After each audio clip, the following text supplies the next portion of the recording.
Jadikan perpaduan aset utama negara.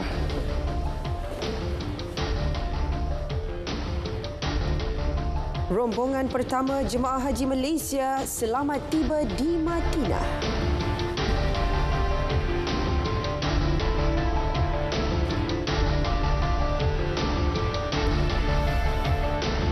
Assalamualaikum dan salam Malaysia Madani. Semua rakyat perlu menjadikan nilai perpaduan sebagai aset utama negara demi masa depan tanah air. Yang di-Pertuan Agong Al-Sultan Abdullah Riayatuddin Al-Mustafa Billah Shah bertitah, rakyat juga harus mengurangkan perbezaan dengan merapatkan jurang antara kaum dan agama.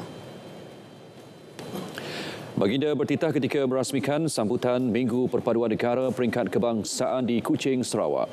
Al-Sultan Abdullah turut berkenan melancarkan lagu tema perpaduan yang menggabungkan pelbagai dialek di Malaysia bertajuk Setia Perpaduan.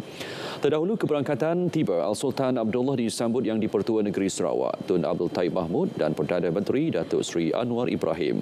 Minggu Perpaduan 2023 yang berlangsung dari 20 sehingga 28 Mei ini turut dilaksanakan di 15 lokasi di seluruh negara bertemakan perpaduan dalam kepelbagaian.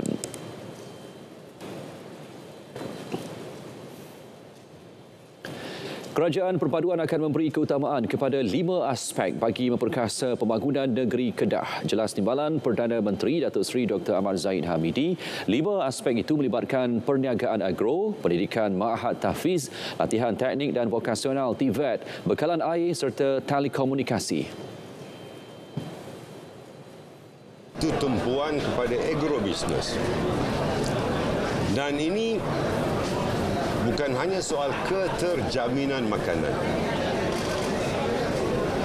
dan menjadikan Kedah terus sebagai negeri lapang padi, tetapi ialah keberhasilan produktiviti yield kepada sawah-sawah padi.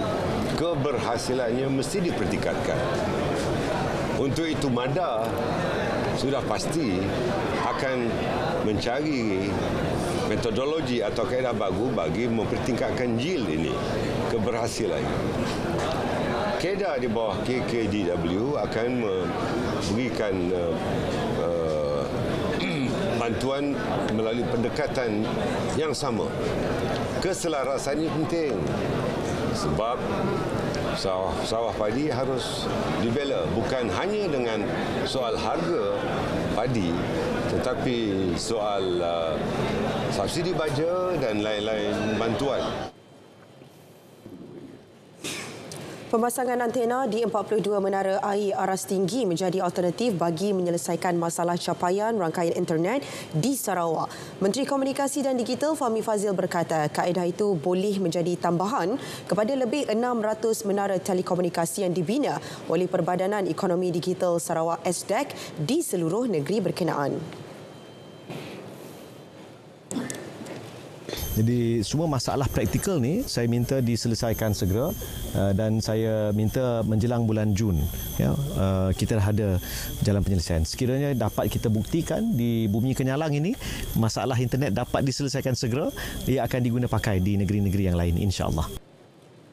Menara Smart Kampung Trombol merupakan antara 125 menara yang akan beroperasi menjelang sambutan Hari Gawai ini dengan baki 475 lagi akan diusahakan untuk pemasangan alat telekomunikasi.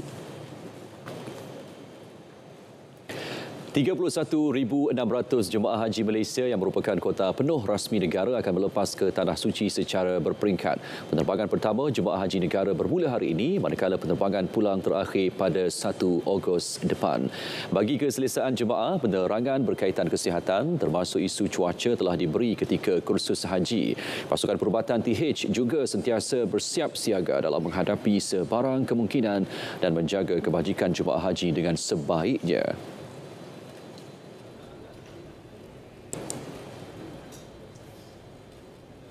Pihak tabung haji sendiri akan menganjurkan sebarang aktiviti-aktiviti secara berkumpulan para jemaah haji dalam keadaan yang waktu malam supaya tidaklah terlalu terdedah pada waktu yang cuaca panas. Itu yang pertama. Dan yang kedua, kita mempunyai tim perubatan yang bersiap sedia untuk menghadapi sebarang kemungkinan dari segi stroke harbor dan sebagainya yang mungkin berlaku sama ada di Mekah, di Madinah dan terutama sekali semasa masyair iaitu semasa di Arafah, Muzdalifah dan Mina di mana mereka duduk hanya dalam kemah dan mungkin terdedah kepada cuaca yang panas. Sementara itu, rombongan pertama Jemaah Haji Malaysia seramai 284 orang selamat tiba di lapangan terbang antarabangsa Putera Muhammad bin Abdul Aziz Madinah pukul 7 pagi waktu tempatan. Duta Besar Malaysia ke Arab Saudi, Datuk Wan Zaidi Wan Abdullah yang menyambut ketibaan jemaah berkenaan memaklumkan inisiatif Mekah Route banyak membantu kelancaran urusan jemaah haji dari Malaysia ke Tanah Suci. Kurang-kurangnya 4 jam kita dapat jimatkan. Dulu jemaah haji bila sampai ke airport tak mesti nak boleh sampai ke hotel ataupun tempat penginapan mereka mengambil masa lebih daripada 4 jam. Jadi sekarang ni dalam masa sejam kita tengok kapal terbang mendarat pada pukul 7 pagi sampai di di hotel penginapan pada pukul 8.10 pagi. Sangat membantu lah. Sangat membantu lah. Harap dapat memberi perhatian teruslah kepada ibadat haji dan umrah. Ya Allah, tak tahu nak kata apa Betul-betul gembira lah seronok Rasa teruja sangat dapat menjejak kaki ke Madinah. Tak boleh nak cakap. Macam bermimpi kata. Dalam ramai-ramai orang kita yang dapat dipilih oleh Allah SWT. Alhamdulillah sepanjang kita perjalanan ke Madinah, alhamdulillah tabung haji memang baguslah membantu kita. Jadi kita macam kalau kita tu ya. Sebab banyak membantulah kitanya. Kementerian Pendidikan KPM akan segera menyalurkan peruntukan kecemasan bagi membaiki 36 buah sekolah di Kuala Lumpur dan Selangor yang rosak akibat kejadian ribut Jumaat lalu. Peruntukan berkenaan akan disalurkan kepada Jabatan Pendidikan Wilayah Persekutuan Kuala Lumpur dan Jabatan Pendidikan Negeri Selangor.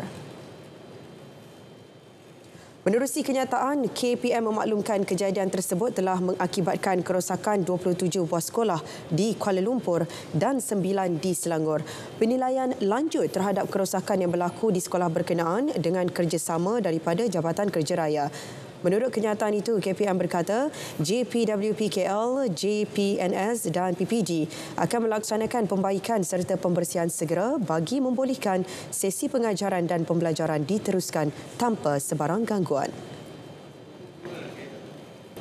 Kementerian Perdagangan Dalam Negeri dan Kos Sara Hidup KPDN akan melaksanakan penggunaan alat timbang elektronik atau digital sepenuhnya bagi menggantikan alat timbang neraca di seluruh negara. Pelaksanaannya akan dibuat secara berperingkat dan pemain industri diberi tempoh setahun untuk mengadakan beberapa siri perbincangan bersama kementerian tersebut.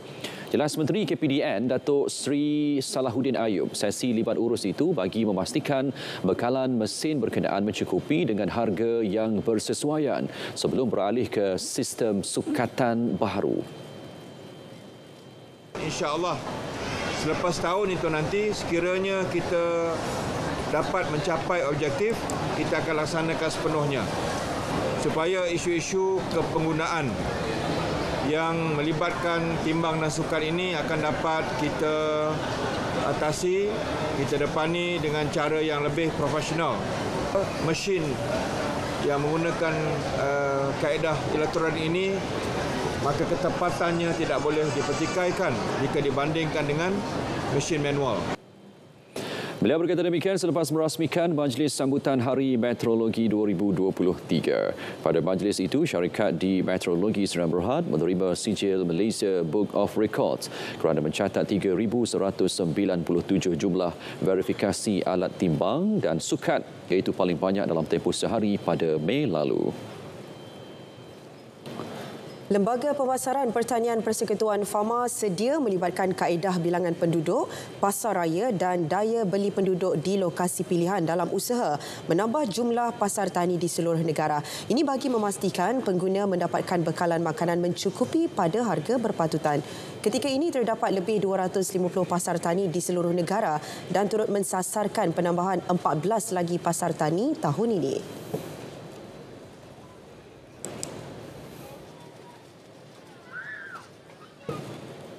Dan kita akan menggunakan data-data tersebut untuk pembukaan pasar-pasar tani baru di masa hadapan. Dan untuk pihak Fama, setiap kali kita nak buat pasar tani, kita akan membuat satu kajian pasaran. Dan pasaran tersebut akan melibatkan unsur-unsur ataupun faktor-faktor seperti kepadatan penduduk, bilangan pasar-pasar atau pasar raya yang berada di kawasan yang dicadangkan. Lepas tu daya beli penduduk dan kebenaran daripada pihak PBT lah. Hepatitis adalah penyakit keradangan hati akibat daripada jangkitan virus hepatitis. Hepatitis A yang berjangkit melalui pencemaran makanan dan air biasanya menyebabkan jangkitan hati yang akut dan tidak berpanjangan. Hepatitis B dan C pula berjangkit melalui darah yang tercemar. Antaranya adalah melalui perkongsian jarum suntikan, transfusi darah, hubungan seksual dan jangkitan ibu kepada anak. Berlainan daripada hepatitis A, hepatitis B dan C boleh menyebabkan kerosakan hati yang kronik dan bara hati. Kebanyakan pesakit hepatitis B dan C tidak mengalami tanda dan gejala pada peringkat awal. Tanda atau gejala seperti muntah darah, jaundice dan busung hanya akan muncul setelah penyakit hepatitis menjadi semakin kronik. Oleh itu, lakukan ujian saringan hepatitis jika anda berisiko tinggi untuk mendapat jangkitan dan dapatkan rawatan dengan segera jika perlu di klinik kesihatan terdekat. Bersama kita cegah hepatitis.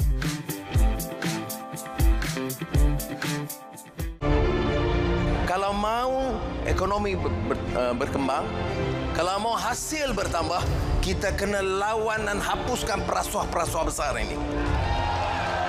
Dan saya mau bekerja. Saya mau bekerja sama barisan dengan saya. Kita bangkit dan perang terhadap golongan yang merasuah negara ini. Kerana sudah lebih faham masalah dan derita rakyat.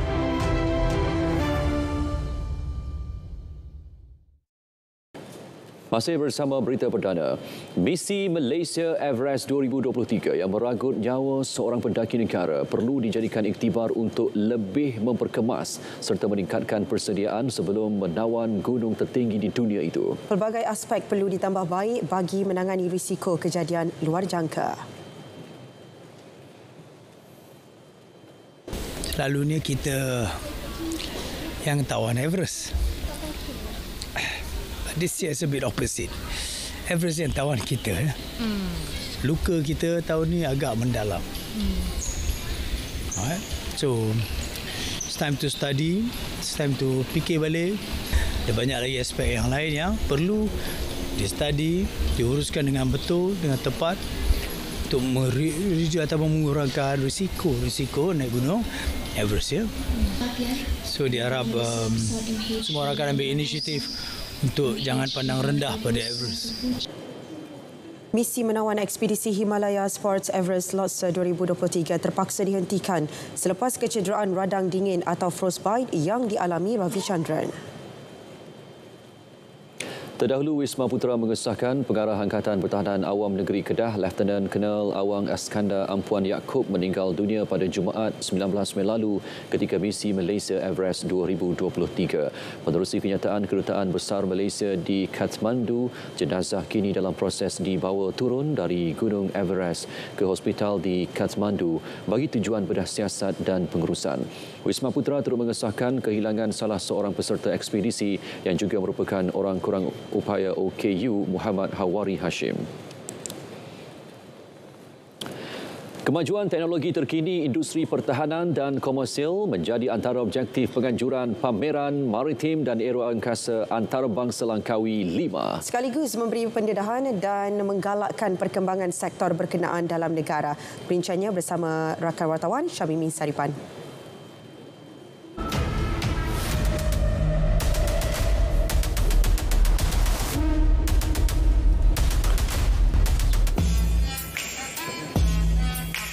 Selain pertunjukan udara dan maritim, 5 juga menjadi platform mempromosi produk dan perkhidmatan yang ditawarkan ke peringkat antarabangsa. Ini menerusi perkongsian pintar dan strategik yang bakal dijalin melalui teknologi luar negara. Pada masa sama, 5 turut meletakkan Langkawi dan Malaysia sebagai destinasi atau hub mesyuarat, insentif, konvensyen dan pameran utama di Asia. Sekurang-kurangnya 9 persidangan dan seminar akan diadakan sepanjang minggu depan. Antaranya Persidangan Maritim Antarabangsa Kementerian Pengangkutan, Persidangan Maritim Langkawi TLDM dan Seminar Industri Aeroangkasa. Mengambil kira kejayaan terdahulu, Kementerian Pengangkutan sekali lagi bersetuju untuk terlibat dalam 523. Ia merupakan platform terbaik bagi merancakkan kembali sebahagian sektor komersial maritim serta aeroangkasa yang terkesan akibat pandemik COVID-19. Elemen komersial wajar dilibatkan bagi memberi peluang kepada pemain industri untuk meluaskan jaringan perniagaan. 523 turut menjanjikan kehadiran delegasi utama negara yang terlibat secara terus dalam perolehan aset. Kementerian Pertahanan menganggarkan RM8 bilion kontrak perolehan dan kerjasama industri pertahanan akan dapat dicapai menerusi penganjurannya. Kehadiran pelawat perdagangan pula bakal menjana hubungan perniagaan selain perkongsian maklumat dan teknologi terkini dari negara masing-masing. Sektor komersial, maritim dan aeroangkasa antara yang berpotensi untuk diketengahkan. Ini merangkumi produk utama dan juga perkhidmatan termasuk dalam teknologi, akademik selain menyediakan peluang pekerjaan. Produk seperti drone antara yang diberi perhatian berdasarkan perkembangan dan trend semasa. D5 ini menjadi antara platform kepada semua pemain industri untuk menyerlahkan lagi dan juga memperkasa potensi dan peluang kepada pemasaran produk masing-masing. Syamimi Saripan, RTM.